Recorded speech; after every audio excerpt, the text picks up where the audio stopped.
Oh my god, my wrist. This is going to be a lengthy video. Hello and welcome back to my channel. My name is Ness and I like to talk about books. Today I'm going to be talking about some of the books that I read in November, December and January. Yeah, it's a big wrap up. I'm not including any books that I've read in February because I really want to try and get my monthly wrap-ups back on track. I have quite a lot of books to talk about today. These aren't all of the books that I read in the past 3 months because some of them I spoke about in my best of and worst of / most disappointing books of last year video, and I don't want to keep repeating my content. So yeah, there is about 5 or 6 that are in those videos, but I'm just gonna have to start this video or else my knees are gonna break. So the first book that I'm going to talk about was a January read, and that is For the Wolf. My star prediction for this was 4 stars because it sounded right up my alley. I got it from my beautiful friend Kaitlyn, who recommended this for me. She said it was great escapism. It's foresty, it's a fairy tale retelling, it's magic, it's romance, fantasy, and it's a little bit older. I thought that this book was just going to be for me, but unfortunately this was a 3-star read. I don't know if this was because I'd read it on the back of a few 5-star reads and compared to those, it didn't stack up, which is why I didn't enjoy it as much. I know this has a huge following. I don't understand why I didn't like this book. There was some things that I did have a big issue with. I thought pacing was a big issue for this book. The romantic interest just didn't do it for me. The romance wasn't there, it felt forced. But I did love a few things about this book. One of them was just the general world. This book is mostly set in the forest, in like a rundown castle, and it just, the way the world is described is absolutely beautiful. I don't necessarily say that world building is one of my favourite points of a book, but in this one it absolutely was my absolute favourite. It's worth reading because of the world building alone. If you like fairy tale retellings, I absolutely would recommend this book to you. But this is not one of my favourites, and I don't think that I would pick the second book up unless I saw it really cheap in a charity shop. In this book, the second daughter of the queen is sacrificed to the wolf in the forest. I don't know, something to do with a curse. And the first daughter, who is the oldest twin, is set for the throne. The second daughter is the main character, and when she gets to the forest she finds that the wolf is not who she thought it was going to be. And the woods is also not what she thought it was going to be. It's very magical. There's a few bits of this book I was quite unsure about, and I would say that this book definitely has trigger warnings for harm and for lots of mentions of blood. I think that also contributed to me not enjoying this book because it's very graphic at times. It's not going to be for everyone. After that I felt like I really needed a filler book, so I picked a book off my shelves that I've had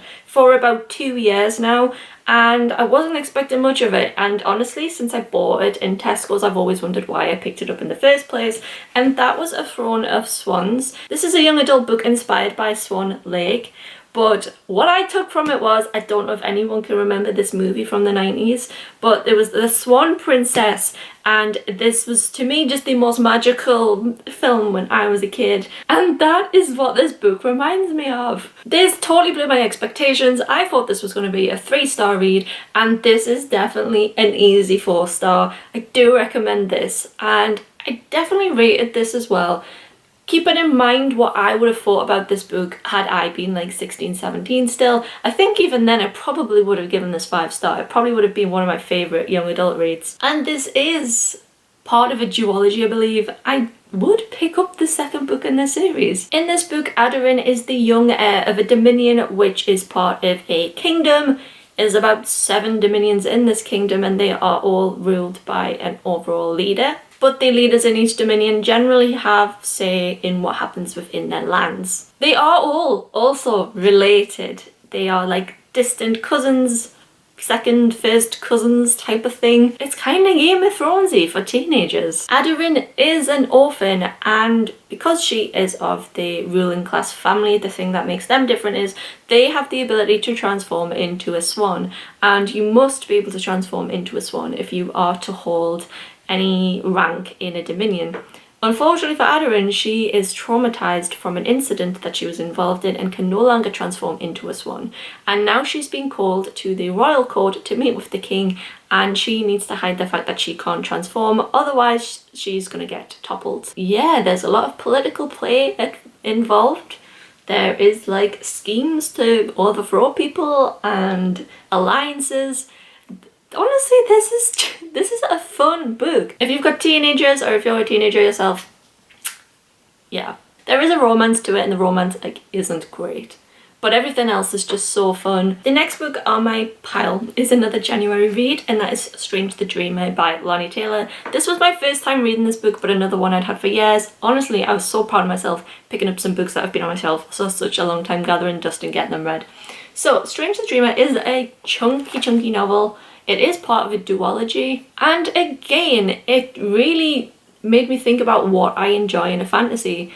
This is a high fantasy young adult novel set in a fictional world. I mean, how do I even describe this? There's like gods and children of gods and mysterious cities, like an Atlantis type storyline. It's a dual point of view book where the main characters are Laszlo Strange, and it starts off with him. He's living in this like a monastery, being brought up as like a scholar monk, and he dedicates the start of his life to researching this mysterious lost city called Weep. As the book develops, he finds out that Weep is a real place. He gets the opportunity to go there, and when he's there he meets half human, half god, who has the ability to enter people's dreams. She's known as the Muse of Nightmares, and it's very complicated to explain. There's a lot going on in this book. Again, I was not expecting anything from this book. I thought this was going to be a 3-star read. I ended up rating it 4 stars. This is so whimsical. I definitely recommend this for fans of like really heavy world building that's really kind of like Final Fantasy vibes. I can see why this was so well liked back in the day. This was £2.80 well spent for me when I found it at a secondhand bookshop. Another January read, and that is Amari and the Night Brothers. This is a middle grade that I would recommend for fans of Nevermore. People in the age bracket of middle grade are gonna absolutely adore this book. My expectation for this was that it would be a 5-star read, but I didn't like it as much as Nevermore, so I did unfortunately rate this 4 stars. There was a little point of this book where I really struggled to get into it, but it's a middle grade. It's fun. The main character is Amari, and her brother goes missing, and she comes to find out that he's been working for the Bureau of Supernatural Affairs, which is a bureau that investigates all things like magical and mysterious, mermaids, etc. And she has the opportunity to join this bureau as well if she is successful in some tests.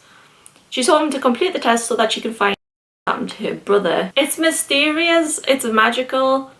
Genuinely think kids will love this, although what I would say is if you're reading this to a kid, it's a long read.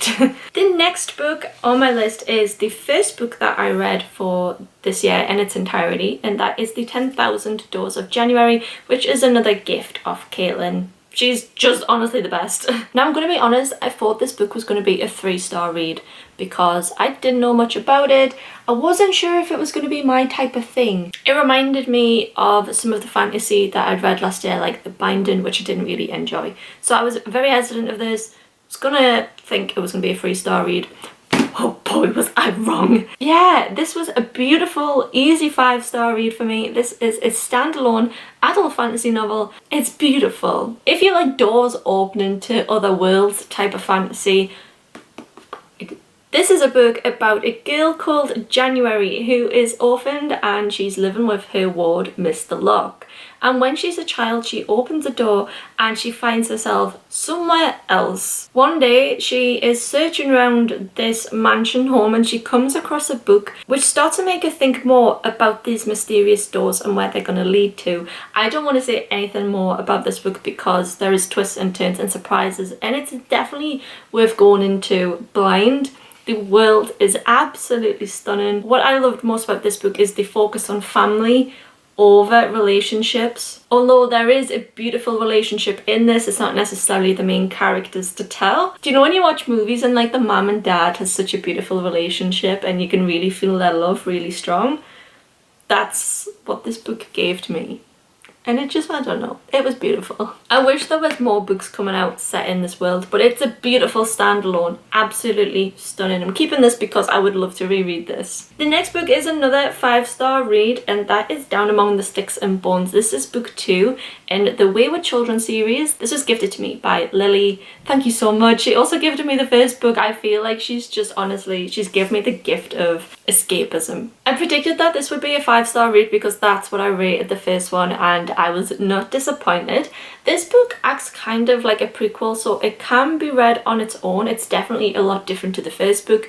The first book was set in like this orphanage, and there was a huge cast of characters explaining about all the worlds that they'd entered through doors. There's a running theme here. Apparently I love it. This one is more specifically about 2 characters for the first book and their experiences in their world prior to the events of the first book, and I really liked it. I love stories about twins. Also had a sapphic relationship in it. It had like grumpy wards, vampires. Honestly, another stunning read.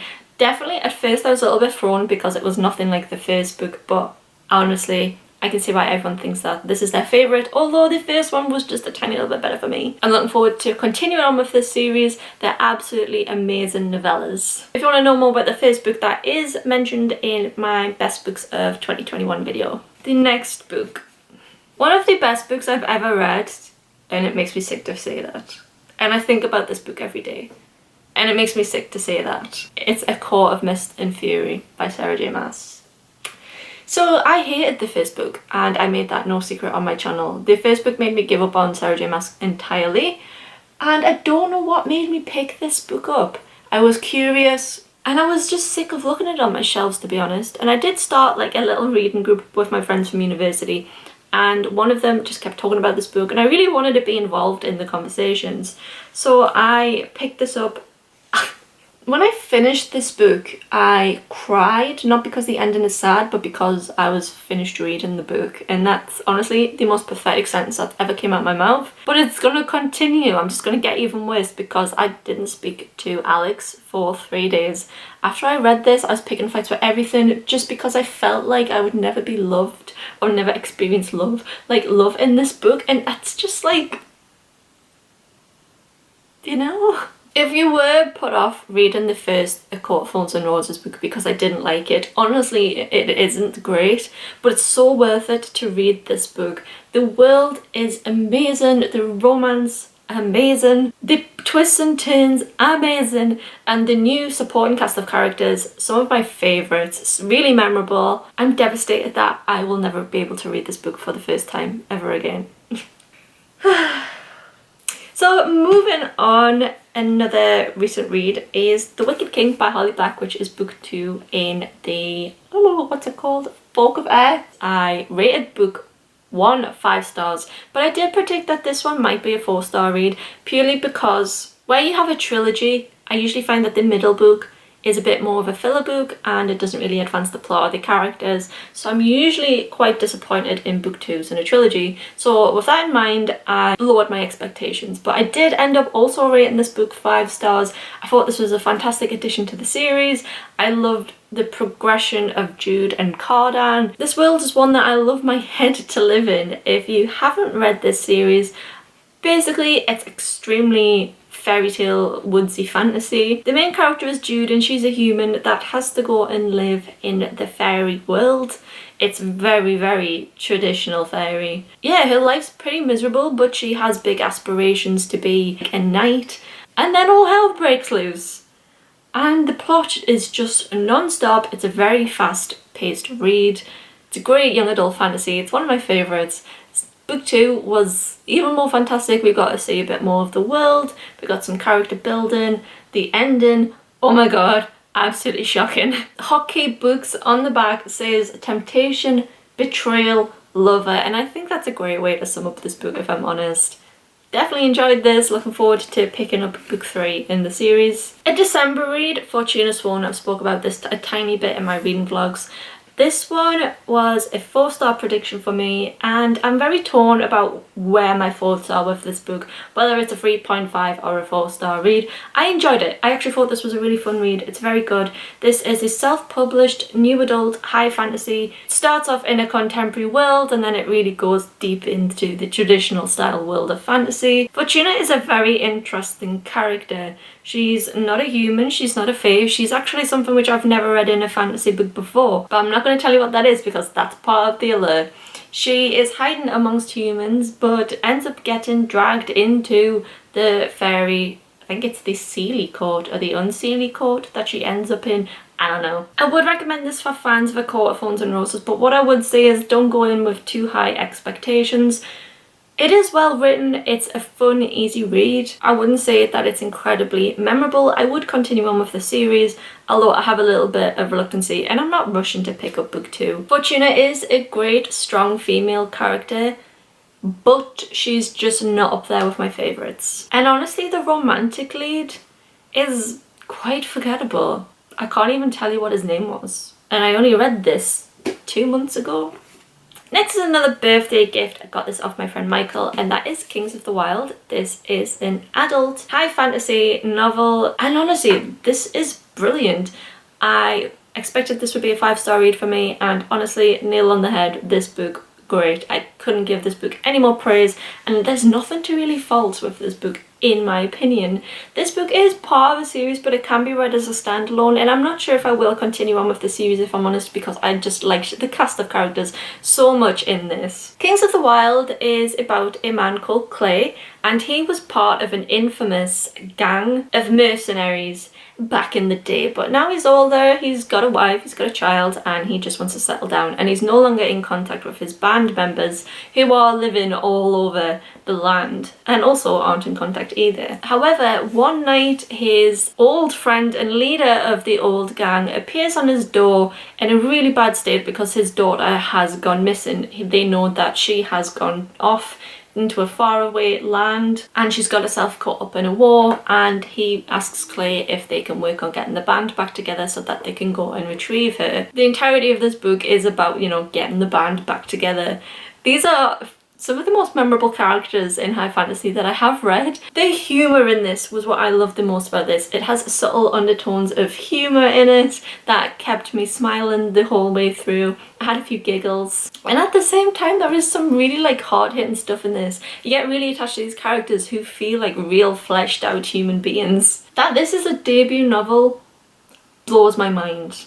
This was so well written. What I love about this is that I would recommend this to everyone. I think everybody that enjoys just a touch of the fantasy genre would love this. Don't expect romance though, because you're not going to get it, but action, adventure, friendship, it's all there. I had to go and top up my lipstick because I talked it off. So the next book is Kingdom of the Wicked. I thought that this might have been a 4-star read for me, and it was. I really enjoyed this book. This is a fun, I was going to say young adult novel, but I know the intention is that this series is going to grow up past this book into new adult. But it's definitely reads like a young adult, so I don't know. This is a story about Amelia, and she is a twin, and unfortunately her twin is murdered, and that shatters her life, and she sets off trying to get revenge for her sister, and in doing so she summons one of the gods of the is it like an underworld? What did they say it is? Yeah, princes of hell, who are based on the 7 deadly sins, and they reside in the kingdom of the wicked. Yeah, she summons wrath, although she's been warned not to do this her entire life. Don't trust the princes of hell because they are deceiving and it will backfire. But Amelia decides to put a little bit of trust into Wrath so that he can help her find who killed her sister. This is a book set in Sicily, and what I would say is this book is not without faults. But was it a fun and entertaining read? Absolutely. I can't wait to read book 2. I'm definitely seeing a theme here, and murder, mystery, fantasy, romance. Say no more. The next book is Down Comes the Night, and this is a debut standalone novel. This is a older young adult fantasy, and I've been following the publication of this book for quite a while because Down Comes the Night, Fleetwood Mac, my favourite band. I don't know, I just had to do it.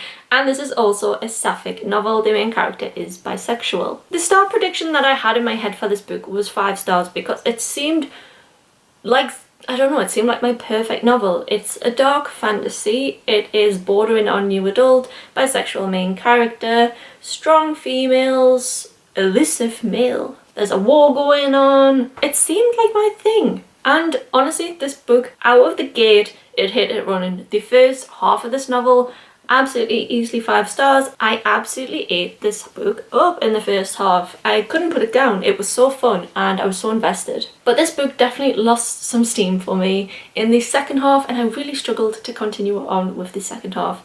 The second half for me was a 3-star read, although I was satisfied with the ending, although overall this did reduce my rating to 4 stars. Would I still recommend this novel? Yes, because it has some really fun elements to it on top of everything I've just said. There's also like this whole plot line of this like dark Victorian mysterious mansion and the mysteries of that. There's also magic in this. The main character herself is a healer by magic, and she uses this ability in the military, and she has a thing for her female commander. But she does get herself recklessly kicked out of the military when she recklessly uses her power, at the cost to everyone else in her unit. So she is disgraced by the queen, but is presented with the opportunity by a stranger to redeem herself, although this does maybe involve crossing the enemy line. She goes to this house and she's asked to heal someone, and the mystery unfolds from there. If this book had kept up its momentum, it would have been one of my favourite reads. Quite predictable in the end as well, but I enjoyed it nonetheless. Another book that I read in December is The Keeper of the Night, and I was lucky to get an advanced reader copy of this book. In terms of star predictions, given that this book was set in an old, mysterious fantasy Japan, I predicted that this book would be 4 stars, and I did end up rating it 4 stars. Although I did at times struggle with this book, the world building in this definitely kept me going. The main character is a half Reaper, half Shinigami. She is living in Britain, although she gets herself into danger and has to leave the Reapers of Britain, and she goes to Japan to try and claim her heritage as a Shinigami. I would recommend this book if you're looking for a fast-paced fantasy novel, but the plot for me just wasn't strong, and the ending was anticlimactic, and I didn't like what the main character done at the end. But that's by the by, that's my opinion, and you know, you might really enjoy that. This might be your next favourite read. Next is These Hollow Vows. I did have a Fianlly edition of this, but after I read this book I decided this wasn't for me and we parted ways. Although I did have realistic expectations of this book, I thought that it might be a 3-star read. I was unfortunately right, this was a 3-star read for me. Although this book is quick paced and it is a Seelie versus Unseelie fairies, strong female character, love triangle novel, I don't know. It didn't really bring anything new or exciting to the genre for me. That doesn't mean that I wouldn't recommend it though, because I think a lot of people that like fairy, fantasy, young adult, broody romance would enjoy this book, but I've just read a lot of things that are better, to be honest. There's another story where the main character is trying to save her sister from the fairy court. So it's a little bit Cinderella at the start, and then the main character really gets drawn into the Seelie versus Unseelie court drama and trying to use both of them in an attempt to get her sister back. These Hollow Vows, honestly, it felt like a book that I'd read before and that I'd read it better before, is how I'm just going to describe this book. The next book, we're nearly done here. That is 1,000 Splendid Suns, and I did have a physical copy of this book, but I loved this book so much that I did pass it on to my manager at work because I need people to read this. I have already read The Kite Runner. I read The Kite Runner last year. On the recommendations of people in my comments, I read The Kite Runner first and I rated it 5 stars, and I'm pleased that I read them in that order because I thought 1,000 Splendid Suns might be a 4-star read, and this was one of the best novels that I've ever read. An easy 5-star, and I did enjoy this a lot more than The Kite Runner, but I think that's just because the women's issues in this book were ones that just took my interest more. That's not to say the first book hasn't absolutely devastated me in the past. 1,000 Splendid Suns is set over a long period of time, and it revolves around the story of 2 females that are living in Afghanistan and how their stories intertwine with each other. They are the stories of sheer tragedy, of the struggles of women, of the struggles of girls. It's heartbreaking. I genuinely think that this is a book that everyone should read. If you are content with crying your eyes out at the end of a novel, it's absolutely shocking in all kinds of ways. What I would say is check the trigger warnings for this book, because at the heart of this, it's again a story about domestic abuse and domestic violence. So yeah, please check the trigger warnings if you're thinking about reading this book, but I just think it's such an important book to read. So I did just wrap my video up and realise I forgot to talk about Lore Olympus, which I also read in January. This was a Christmas gift of my friend Rebecca, and I have read Lore Olympus up to about episode 150 on Webtoons. I read them about a year ago and I binge read them. It was my obsession. It was only a few days after I discovered Lore Olympus that they announced that they were going to be publishing this in hardback and paperback, and I was so excited. Having this in my hands and its beautiful glossy print with all of these beautiful colours is amazing. I would highly recommend Lore Olympus, and it is free to read on Webtoons if you're not sure if it's going to be your thing. But this is an extensive comic series, and it's about the story of Hades and Persephone, but all of the other gods are there, and it really draws on mythology to advance its plot. I love the art style, I love how colourful it is. But like I say, have a go, look at it online, because getting these all in print is definitely a commitment. It is going to be very expensive to get them all in print, because I think this is only the first 20 episodes. That's a lot of shelf space I'm going to need to clear if I'm actually going to continue to get these in paperback, which I will, trust I will, because reading it on glossy paper was just a whole new experience. So yeah, final book, Lore Olympus. Knew it was going to be 5 stars, and it was just even better than reading it on my phone. They are all the books I've been reading recently. As you can tell, I had a fantastic reading month in January. A lot of these 5-star books came within the month of January, and honestly, what a start to this year. Thank you for watching. Let me know if you have picked up any books from this that you now have your eye on. Have you added any to your wish list? All the links will be in the description for your ease. Let me know if you buy any of them. So thank you for watching, thank you for subscribing. If you have done, it means the absolute world to me to have this little community of friends. I hope to see you in my next video. Bye guys!